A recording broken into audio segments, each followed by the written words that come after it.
everyone. Thank you all so much for being here tonight. It's great to be here at the WeWork headquarters. My name is Tammy Goodwin. I'm a second-year student at Columbia School of International and Public Affairs, studying international development. So when I came to SIPA, I came with a background in consulting, in microfinance, and a huge interest in social enterprise. And I was thrilled that when I got to SIPA, I found such a strong community of folks, passionate and driven at supporting student entrepreneurship, which is especially special at a public policy school.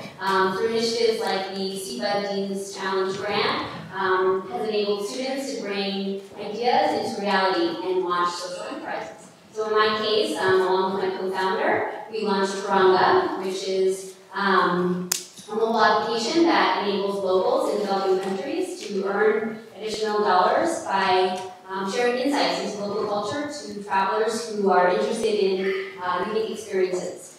So Turanga would not be at all where it is today without the immense support that we've received at SIPA, especially being a part of the Dean's Challenge Grant.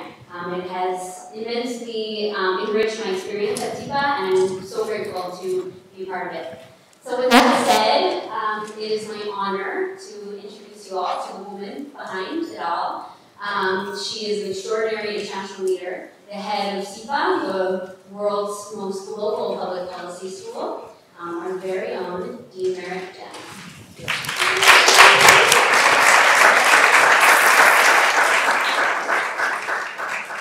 Well, good evening, everyone. It's really great to be here. I'm really delighted to see such a great group in this beautiful setting. And tonight's discussion is really a celebration of engagement with cities. And as you know, 54% of the population lives in cities. And I think technology and entrepreneurship offer just tremendous potential to address the problems of cities and to engage populations more effectively with cities.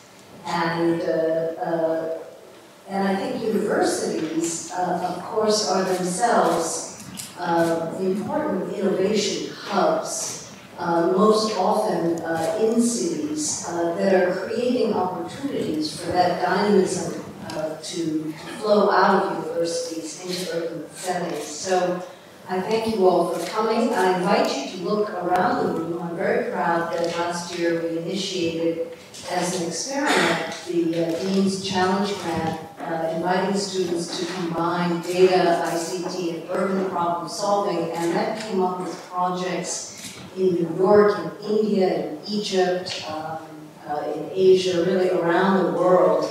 And I think a lot of engagement around the proposition that you can be a school of public policy and also foster entrepreneurship. It's something we are learning from our students and delighted to be engaging. Tonight's discussion is really a fabulous example about how New York and indeed cities around the world are embracing entrepreneurship. And no one is better positioned to discuss this than you are. So thank you so much. Fernando, I will look at my notes because I haven't absorbed them fully. He's got a very remarkable background. Of course, he's president of Endeavor Global in New York. It's an organization that I hope everyone here knows. It was founded by Linda Rosberg and Peter Kellner, and it's supporting over 500 entrepreneurs who, as of 2012, if I'm not mistaken, had combined revenues of over $7 billion and were supporting 350,000 jobs. In 48 cities, they have offices around the world. And they're really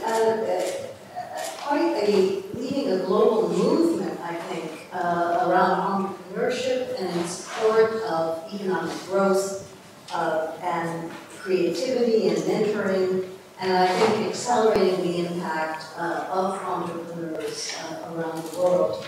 So I know that Fernando Fabri will introduce our distinguished guests. I thank you all for being here. I also want to thank Columbia Entrepreneurship for your leadership on our campus. I think it's a great moment at Columbia where we're working together across the university, and it's a real pleasure to have you all here. Thank you, and thank you for listening. All right, thank you. Thanks so much, Dean. It's an honor to be here. I want to thank also Dave, of course, very good friend, and admire your work so much, what you're doing, and Chris, all of the support and the work that you had to get us to be here is fantastic. I am very lucky to be here, and I honestly think that all of you are as well, because it's incredibly hard to be at a panel with such a great moderator, of course, to start. No, I'm just kidding. But with these panelists, because you have no idea of the transformation that the three people sitting here have had for the city, and hopefully will have for more cities. Three of the organizations, I've been in New York for 4 years.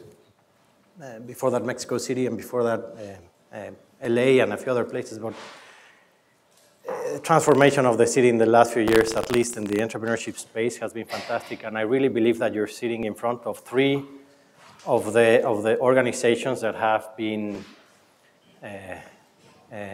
very important in that part of the transformation. And have them in the same room, I think, is not an easy thing to do, at least for me. So let me tell you a very brief story, because the conference is on innovation and entrepreneurship, cities, not countries. And I just want to start with something, and I'll promise that I'll let the panel talk. You want to hear them, but it took us a while at Endeavor. We've been around for 16, 17 years. In the last 4 or 5 years, we've accelerated really fast. We doubled our size every 3 or 4 years. So we were not that big 10 years ago. We launched Endeavor in Brazil, Endeavor in Turkey, Endeavor in Mexico, and we were cheating to ourselves by calling it a country name, because the truth is that entrepreneurship, entrepreneurial ecosystems, innovation ecosystems don't happen at a country level. And the thing that opened up my mind is there's this report from the World Bank, and I respect them a great deal on many fronts, but they have this report called, which I don't respect very much, called the Doing Business Report. You've heard of it. Brazil ranks 172 out of 200 countries. Mexico ranks like 60 in 200 countries, but clearly Brazil is a lot more entrepreneurial. So one of the metrics that they have is the number of days to start a business. And it's kind of intuitive that if it takes you a whole lot of days to start a business, it's bad for entrepreneurship and innovation. If it takes you a very small number of days to start a business, it's good. So imagine if that were true, that mattered. You have this idea to change the world. You go home and you tell your significant other, no, I have this great idea. I'm going to change the world, but it's going to take me 30 days to start a business. No, I'm not going to do it. And the next day, federal government changes the law, the regulation, whatever, all the reforms, and now it only takes 15 days to start a business. So you go home and say, great news, now I'm really going to start this life transformational business, because now it's only 15 days. That's not the way innovators think. We have a publication, a research arm called Endeavor Eastside. They have, one of the publications is, how do entrepreneurs choose the city where they live, where they started? And taxes are not in there. They couldn't care less about taxes. Nobody starts a business because the tax rate is low. On an innovation front, they don't do that. No? Corporations move here and there because of taxes, fine. But you don't start a world-changing business because the tax rate is low.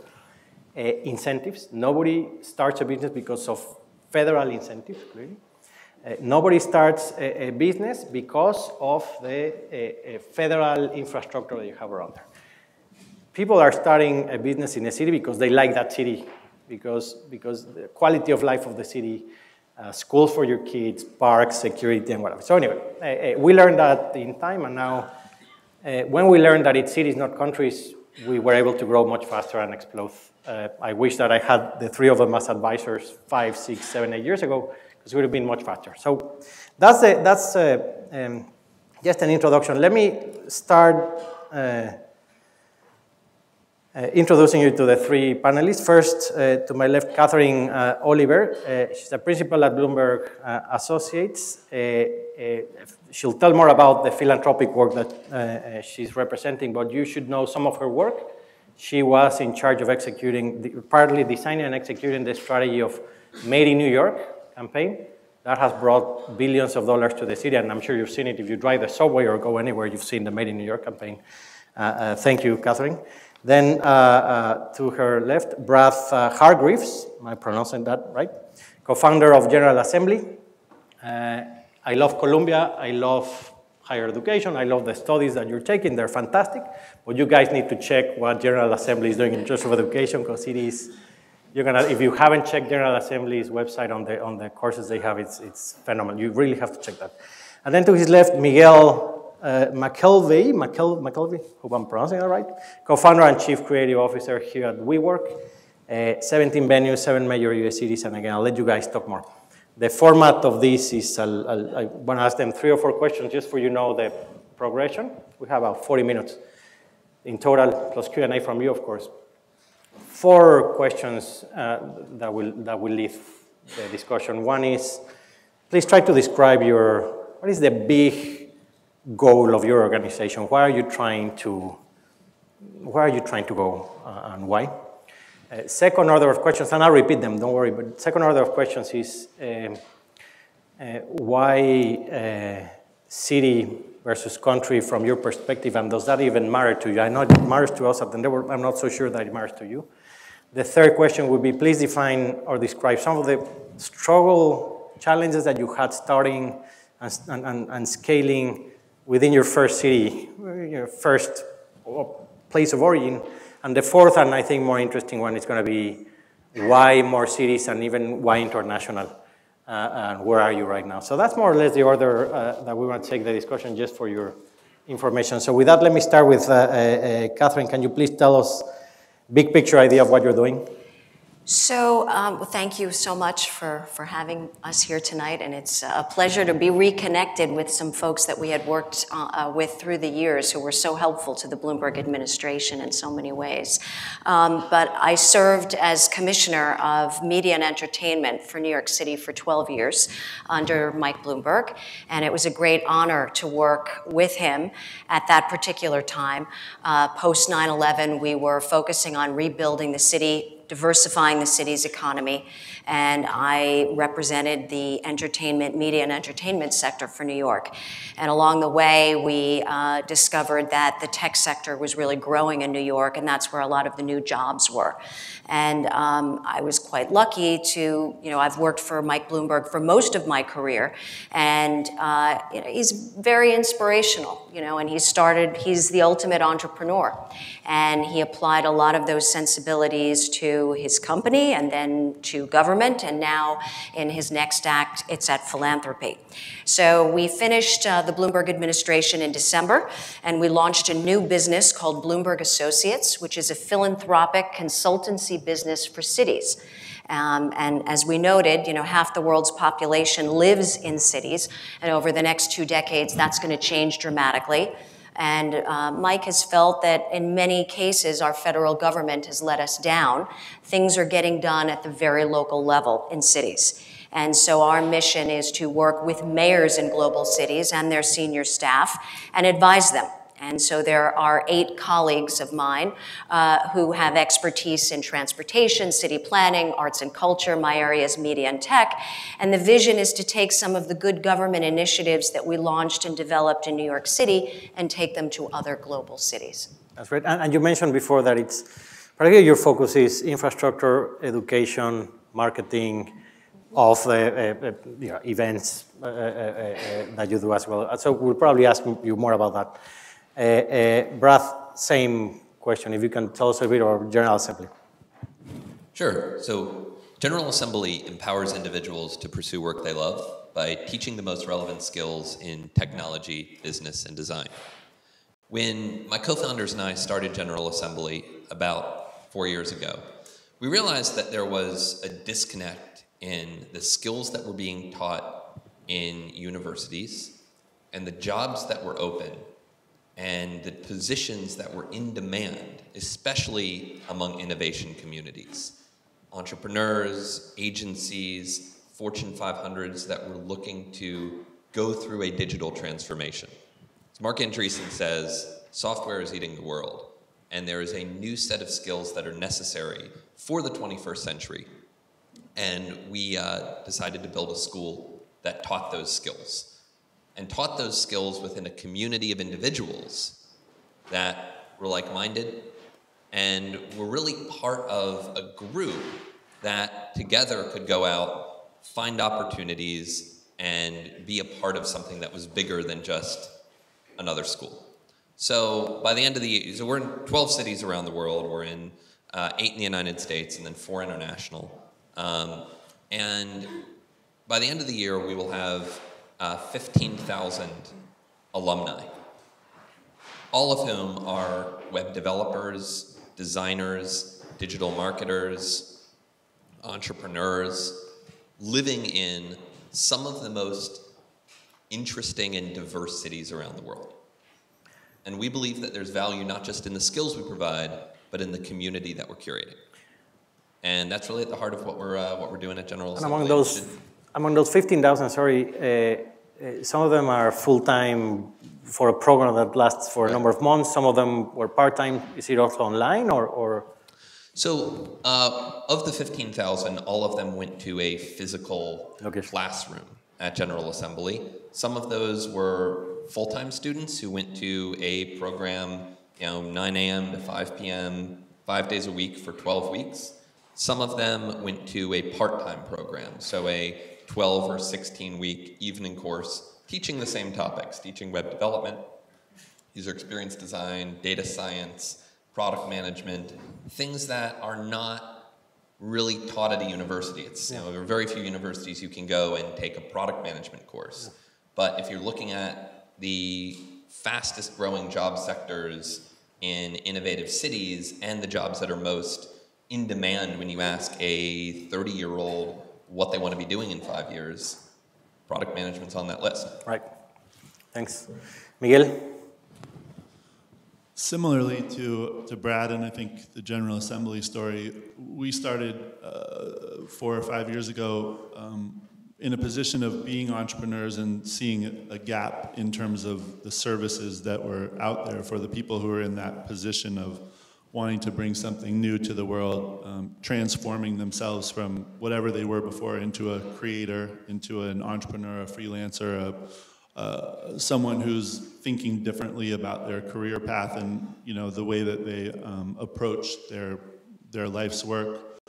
And we realized that I came from a design background. My partner Adam was an entrepreneur that started multiple companies, and I think for both of us we felt really unfulfilled by the support systems that were out there when you're in your neediest place. Like when you're starting something, it's the time when you draw on your community the most. It's when you need to ask the most questions. It's when you need to network with the most people.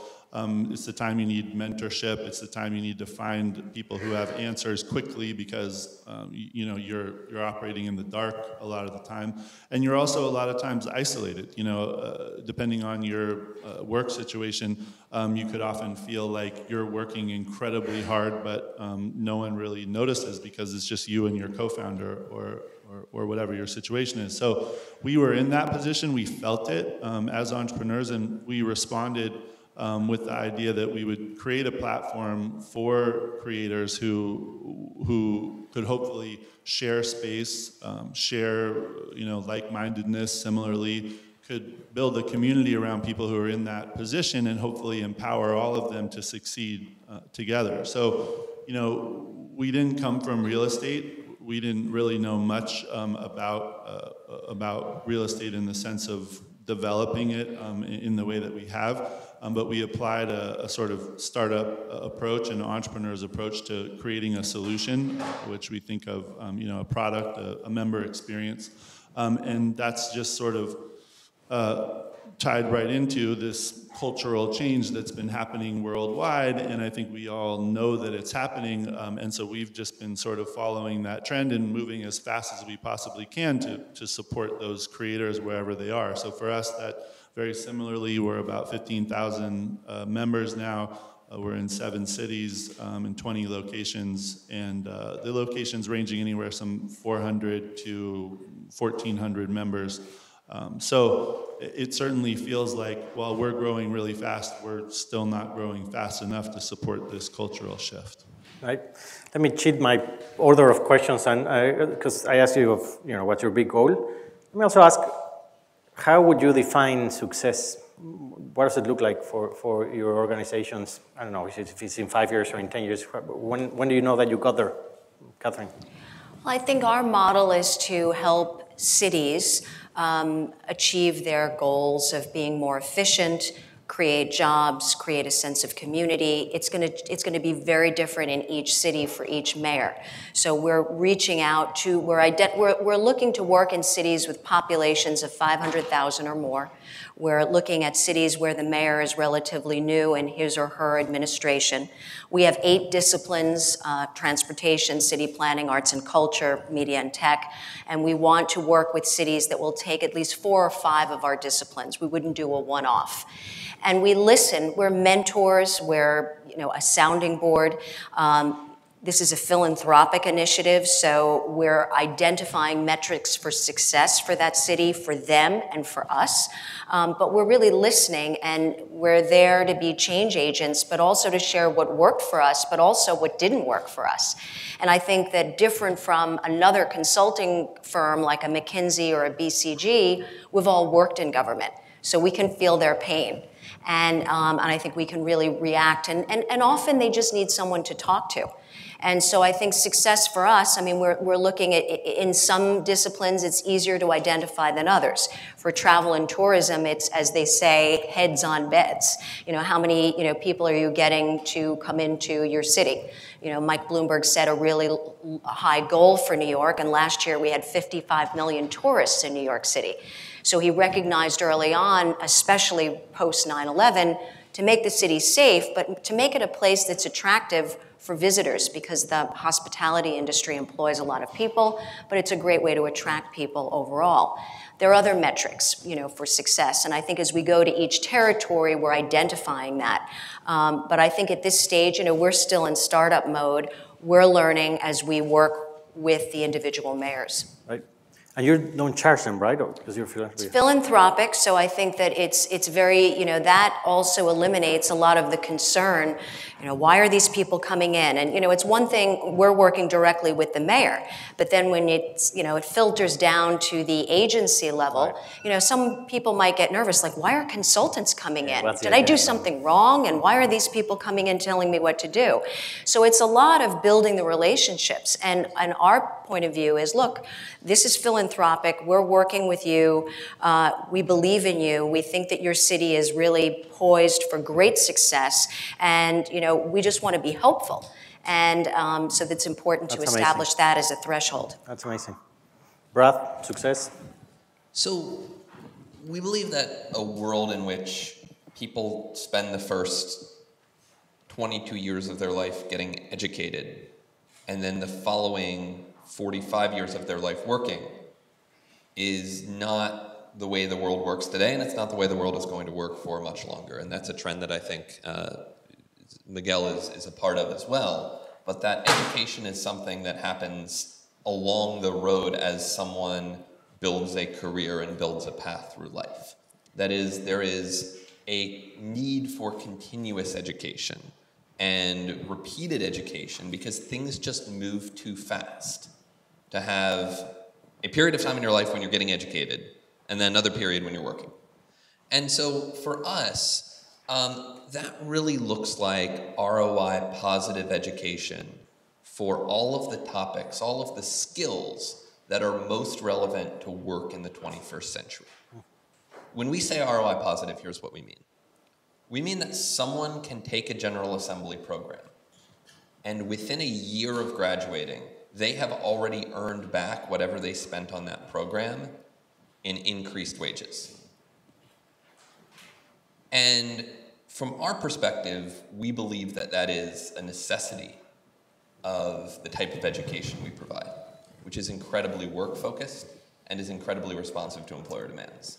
And when we look at the key metrics and what success means, and how we measure that in a shorter time frame than 5 years, we look at how many of our students are getting a full-time paying job in the field in which they were taught within 90 days of graduation. And right now, that's 95% of our students. Wow. Get a full-time paying job within 90 days of graduation. That's the #1 metric we watch across all General Assembly campuses. That's incredible. And just to stay with you on one more, which is the continuous education through life. But you're not measuring, and you don't want to measure students that come back, because you were mentioning before downstairs, take one of the programs and you're done for a great deal of time. Now, sure, you might come back for the next stage in your career, 5, 6 years down the road. But so continuous education, do you mean that it's something that our friends here are going to have to do every 10 years, every 5 years, or Well, I mean, you look at web development, for instance. I mean, the principles, the concepts. It's why I'm actually not opposed to liberal arts when it's done correctly, is that, people need to learn how to think. People need to learn to be good citizens. I mean, that is real and that is important. But when you're looking at skills, really vocational skills like web development, the set of technologies that was in use 10 years ago is not the set of technologies today. If you decided you wanted to be a web developer in 2004, you would probably learn .NET and take the MCSA certification from Microsoft. We live in a very different world today. And depending on the discipline, depending on the technology, going back to school for 3 months every 5 to 10 years is not unreasonable. Okay. Miguel, same question, success. I just want to first say that I'm glad I didn't spend my time learning .NET, but it's a different thing. But you anticipated the change. There was a time where I have to say that was a potential option. But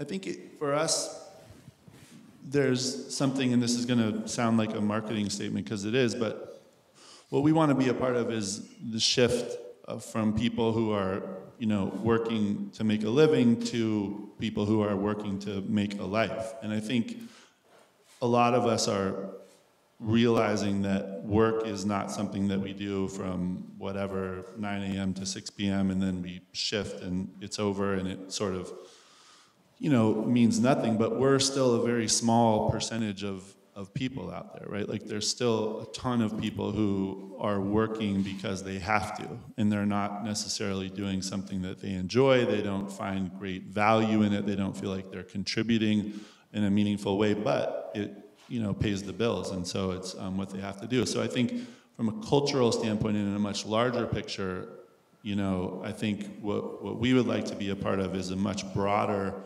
extension of this potential for people to really feel like their future is in their hands. And I think that ties into cities and education and all the ways that we rethink all the structures that support the way a lot of people are existing. So again, from enabling people to think differently, we know that there are people who before we were around felt a lot more scared about leaving their secure job and jumping out from their healthcare plan and, all this other stuff that keeps people, locked into their path. So if we can be a small part of that, where people feel like, wow, there's a bunch of people out there who are, who made that leap already and they're doing amazing things, and we're a symbol of that change, then I think more people jump on board and more people jump on board, and eventually it seems more like the normal thing to like knit hats and sell them on Etsy, right? Like, or whatever your passion might be.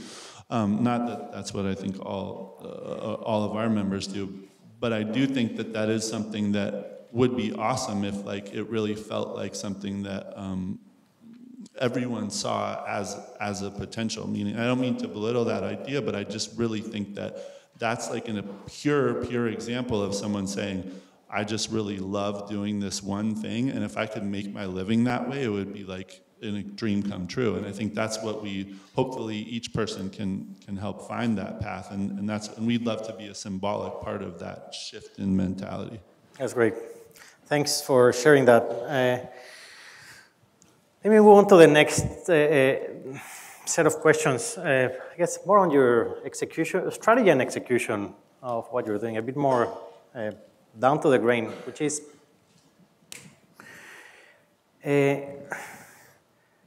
does it matter to you? Are you choosing countries or are you choosing cities?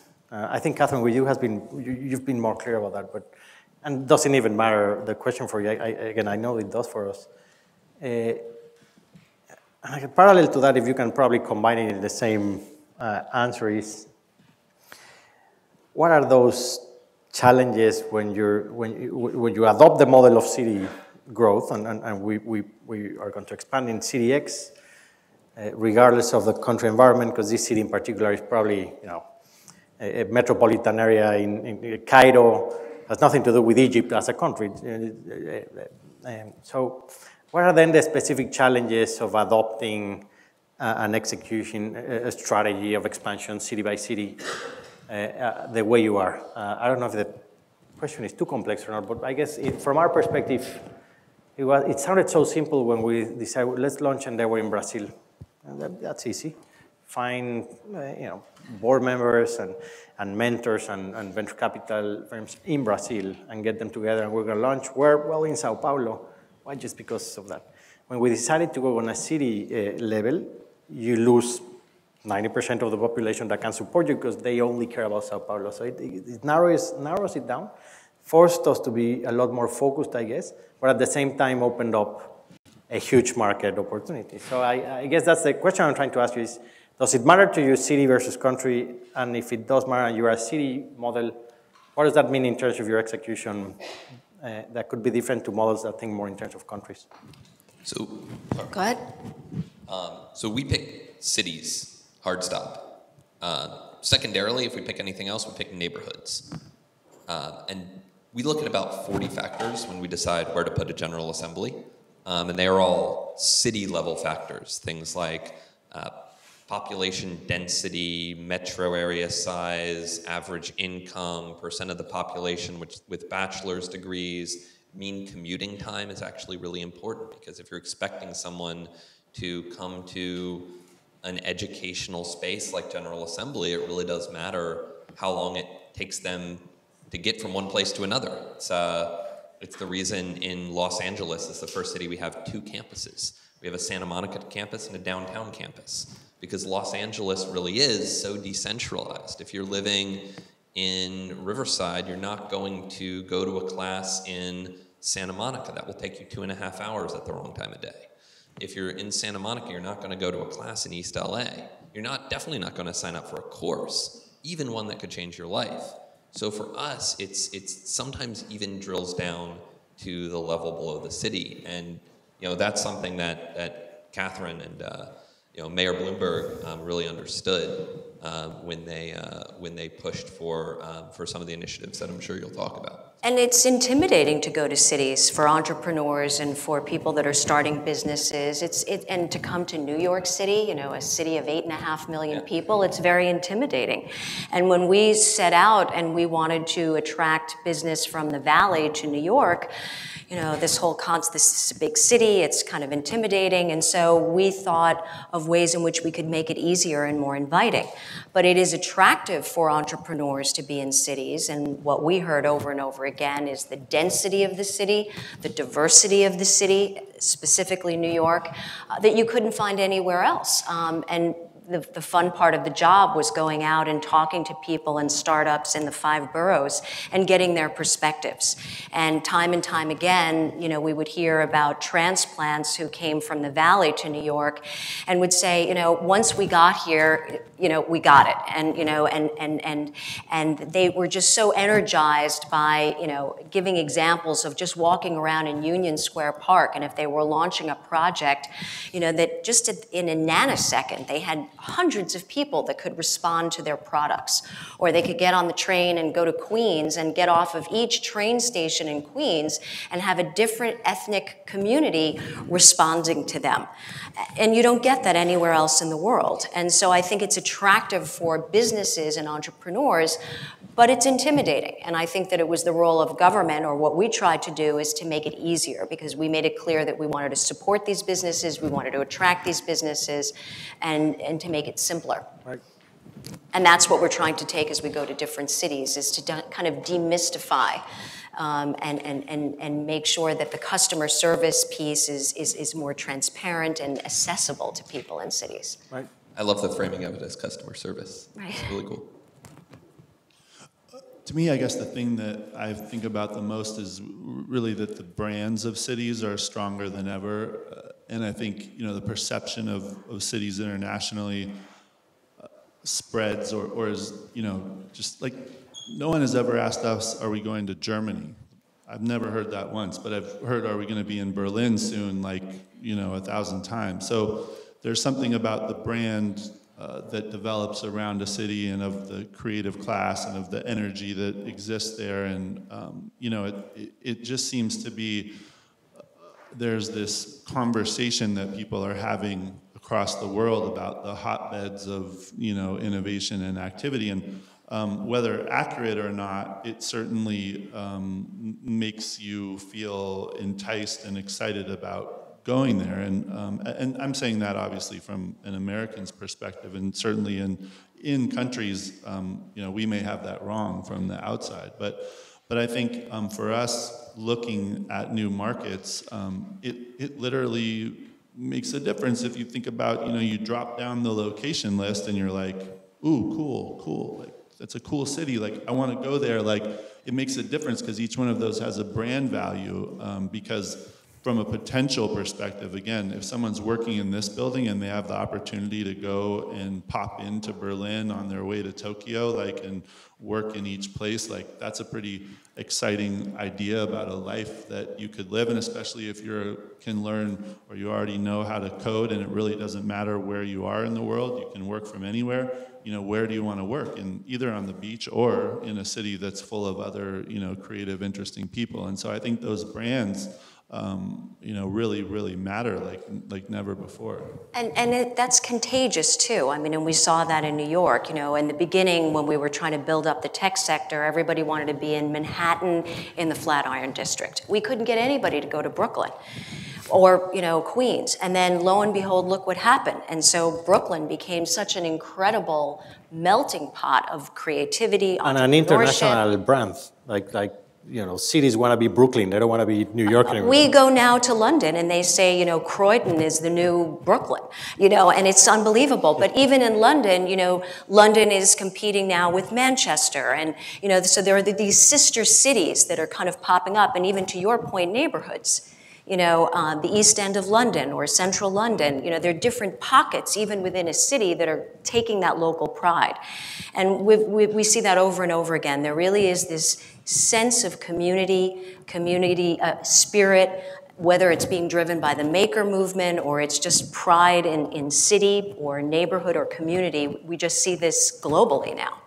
It is fascinating. I think, sorry, Miguel, go ahead. I was just going to say, I mean, I think those things are really strong too. Someone suggested to me Vancouver, Canada recently, and I'm from Portland, and I've always known Canada and Vancouver to be like a super awesome place to visit, but never a place for like business innovation, at least in the world that I lived in. And I just was like, no, we'd never go there. And then I was like, wait, what? I don't really know that at all. Like, I'm totally going by some preconceived notion that's from 10 years ago, but it's really set in there. So I think that's where, you know, from a city's perspective, it's a huge challenge to like retrain the world about what they're all about and, you know, get their message out there if they are actually changing. I think it's one of the most fascinating shifts that we're seeing in economic development is the city model. And it's two comments that I'll add on it, and then I'll move on to the last question and then open to you. But there's this other big private university in the city where, you know, the other guys. There's a Professor Richard Florida from the creative class. He writes all these books about, he's, you know, big guy on urban development. And he and I were talking the other day about what would be the best policy to promote innovation and entrepreneurship. If you can think of one public policy to spur innovation and entrepreneurship, and I think the typical question in any room would be either fiscal or incentives or financial reform or you know, what have you. Nope. It comes down to quality of life at the city level. And the other comment I'll make is I have no idea how I ended up reading this book recently called The $12 Million Stuffed Shark. It's about contemporary art, and it's Damien Hirst killed the shark, put it in formaldehyde and silicone, and Steve Cohen, New York guy, bought it for $12 million and put it in his apartment, and it's art. And part of the reason that contemporary art prices are so crazy is because every city in the world is building a contemporary museum because of quality of life, and they're putting paintings that the world will never be able to buy again because now they're in the museum. So that drives prices of contemporary. So if you want a business opportunity, rather start painting because prices are, don't kill sharks and anything like that. But it's just the city movement that's happening. It is really fantastic. Let me ask you one final question, and then we'll open up. But this is, it's not countries, it's cities. That's the point of this conference. In 5 years, we'll be talking about, it's not cities, it's neighborhoods, it's zip codes. Richard Florida seems to think that it's going to be zip code, not city. And he has this new research paper about venture capital per zip code, not per city. It's actually quite interesting around the US. He hasn't been able to do that in other cities, countries. But are we going to be talking more about neighborhoods and zip codes in the future as economic development? I think so. I mean, we're starting to see that already. I mean, in certain, in New York for sure. And, there are, I mean, New York has always had the flower district or the diamond district or, and we kind of moved away from that for a while. But now I think with the tech community and entrepreneurs, we're seeing more of that. And you're seeing that in Brooklyn, you're seeing that in Queens. And as we go to different cities, we're starting to see again, that local pride. In London right now, in the East End, I was working there over 12 years ago, and, it was a very, very different environment. And now you've got these pop-up stores and just this entrepreneurship that's there in neighborhoods, but even blocks. And they each have their own personality. And, and they're very much driven by, tech and their startups, and they've got a digital company, a mobile company, but then even very specific, that they might be in fashion or fintech or even med tech now. And so it's interesting that you can see it happening. Yeah. I generally agree, and I think we have started looking at neighborhoods as much as, as I said earlier, as much as we look at cities. I think if you're looking out 5 to 10 years, the big wild card is really the self-driving car and what impact that has on the American city. You're already starting to see some of the regulation loosened in Western states, allowing self-driving cars on the roads. I mean, the technology is already pretty clearly safer than a human driver. There's kind of a last 100 feet problem, but if they can resolve that, and I think that the pressure is certainly there, you start seeing an entirely different profile of what is and is not accessible in the American city, where suddenly millennials' allergy to cars, which has been written about plenty, that people under the age of 35 tend not to be buying cars in the same number that they did before and tend to be moving into cities and into walkable neighborhoods. I think the self-driving car and the intersection of innovations like Uber and Lyft are big wildcards into whether that trend continues. Wow, that's really interesting. I had a conversation about that recently where that was extended to the fact that cars will no longer have to park because they're all Uber and they're all self-driving, so you're just sort of getting in and out, but they never stop. And I imagined if you took out all the cars that are parked on all the roads in the city, like what incredible, I mean, I'm sure you guys have seen parklets, which are these little tiny park installations that happen in New York, San Francisco more often, and they're really great little urban moments, but imagine you had like, huge swaths of cities that were available for outdoor space and bikes and, other urban hiking, and who knows what we could do with all that space. So that's just threw me for a whole other fantasy of a future that sounds amazing. So I don't remember the question, but I'm more happy about that whole idea that just came. It's about cars. I asked about cars, Okay, future of good. cars. It wasn't.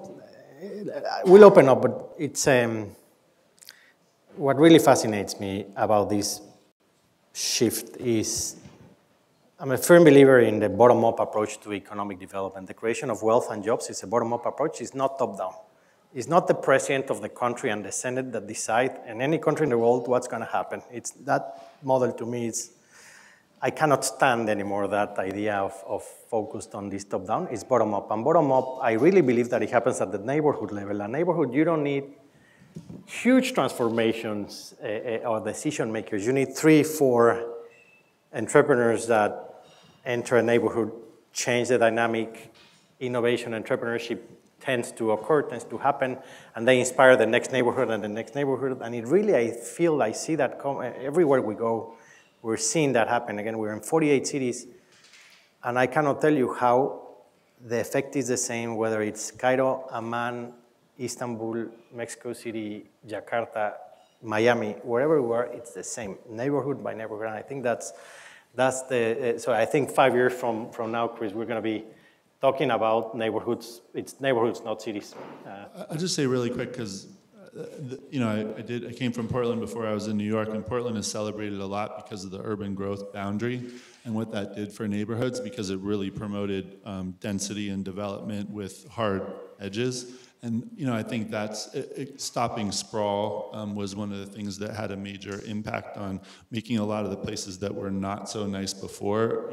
Take the person who couldn't afford to build a restaurant in San Francisco or LA, but moved to Portland and did something in a neighborhood sort of outside of the center because they could get this old auto garage, that was out of date, like that kind of thing, which really is an urban policy, which then has an incredible effect on entrepreneurship, because it just means there's nowhere else to go, and so therefore you have to look back in. I mean, it's made Portland one of the coolest cities in the world, that one simple idea that there's a boundary for growth. So it's certainly a mix of so many factors that play a huge part.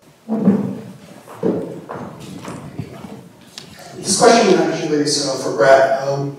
When you go to a different city, do you customize your programs to those cities as well? And that's broader as well. Like, what do you look at the cities and what changes do you make? For example, if you go to Mumbai, they might need some English skills or communication skills or whatever else.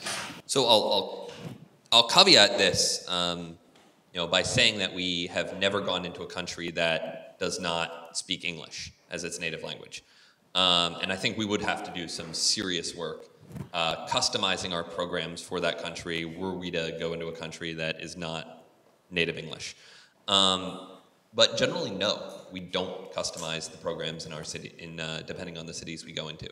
And we're pretty adamant about that. And there are a couple of reasons for that. One is to make sure that, to make it easier to go into those cities and to make the product a little more scalable.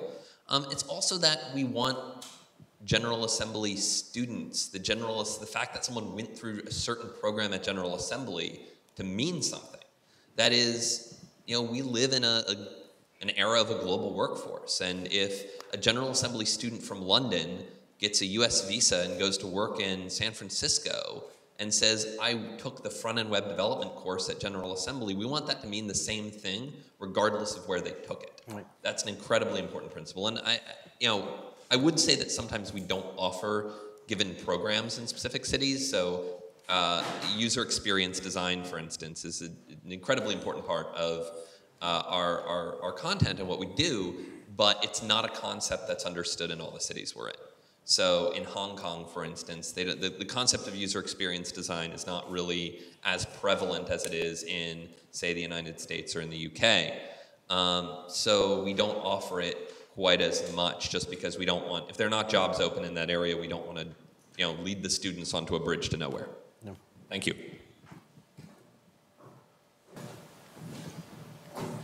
Hi, this question is for Catherine. So I'm a big fan, by the way, of what you've done in the Bloomberg administration.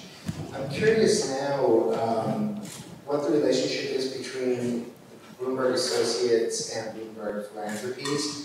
Are they two totally distinct organizations, or do you collaborate, work together on different projects? Bloomberg Associates is part of Bloomberg Philanthropies, so it's totally funded by philanthropies, completely separate from LP. So we make all the money selling terminals, and philanthropies is a platform for Mike to give all his money away and for us to help change the world, I guess. Sounds great. So if there's nothing else, I'll close with one idea. If there's one critique that has happened. Oh, sorry, there's one more question. Sorry. I have a question. I actually do real estate. I've been in the city since the 70s. My question is that you talked about the attractiveness of New York City, and I love New York City, but what about the cost of living in New York City as a young person, a young professional talent coming in? Also as businesses, let's say they're growing and they're getting out of WeWork space, getting their own production space. How does the cost of the city, like New York, impact the future of New York? Miguel? Well, I can say I think that's a fantastic question. Certainly, a lot of our members, I think, face that challenge, not only in terms of talent coming into the city, but also how they evolve in their life, meaning, you know, it's one thing to like share a loft in Brooklyn and, you know, 6 people are in whatever, 1,000 square feet, but then there's, you know, more living situations that come about, and then at some point maybe you want to buy a house or whatever, and all of those things are really challenging in an expensive environment. So, and there isn't much out there, as far as I know, that's trying to help people in that situation. There's certainly affordable housing ideas, but that's really trying to help a different group of people. So I think the only thing that can support the cost is just we need to build more. You know, I mean, if we're able to develop more housing and develop more housing solutions that are more efficient, then I think we could probably support more people. So I don't know that like luxury condos, which make a lot of money, are the best. Maybe there are other things that we could build. And also, like I said, I don't think affordable housing solves the problem either. There's a middle ground that doesn't seem like it's filled, and that's a gap that could potentially be supported by government in a better way. So I don't know, maybe you have ideas coming from your time here? I am both a landlord and a broker, so I've seen prices go up. I have a husband who works in Wall Street, so that's why I move to the city. But literally, if I move to Connecticut tomorrow, and I have a house in Connecticut, I can save 6 figures. So there is, you know, I just pay taxes October 15th, so I see my tax bill like, damn, I can move out and not go to work. Yeah, I mean, so it's really expensive for young people, and I talked to a lot of young people in the 20s and 30s, and young grads from Ivy Leagues making 6 figures. They're renting like little studios. You can't have a family in a little studio. You're totally right. You're totally right. I mean, just to build off Miguel's point, I mean, the fact that we're seeing more and more condos go up in Midtown that are vacant, they're all vacant, owned by Russian and Chinese kleptocrats. Like, that's a crime. So I think. But you're also seeing new neighborhoods, you know, exactly. Emerge, and you know, as I said, it, make it all negative. Right. It's not all negative. So you know, I think look at what's happened to and now neighborhoods that you wouldn't have dreamed of that are really coming to life. I mean, and look at what's happened in Brooklyn, and now what's happening in Bushwick is becoming expensive. And these neighborhoods that were these industrial zones that no one would go to, are now popular. So Staten Island, parts of the Bronx, Queens, is now where there's new opportunities. And I think people want to be here, and they will find ways to make it work. There's a cost to it, of course, and I don't want to generalize. And I know it's expensive, but I moved from Mexico City here with a wife, 2 kids, and it's a cost to adapt to a much smaller space than we had before. But we did, number one. Number two is I'm not going to have to pay for private school here because the public schools are pretty good. So that's, again, to quality of life, so I get to save on that. Density, we used to think of density as a bad thing for the environment. Now it turns out that density is the best thing that can happen to the environment because you don't have to drive when you work downstairs and that. So you stop driving, you stop paying for transportation. So I think that, I do believe that this density plus quality of life makes more expensive rent, means that people have to adapt. If you want to live in the suburbs, you have big gardens. You want to live in cities and be part of this transformation, you have to adapt to smaller spaces. And you're going to save money on a whole lot of other things. At least my wife and I did the math, and we would be paying roughly the same Mexico City versus New York when we add car, gas, tax on cars and tax on gas, private education, as to what we have right here. All right, so I think it's time to end it here. I want to thank again our panel. It was fantastic. Thanks so much.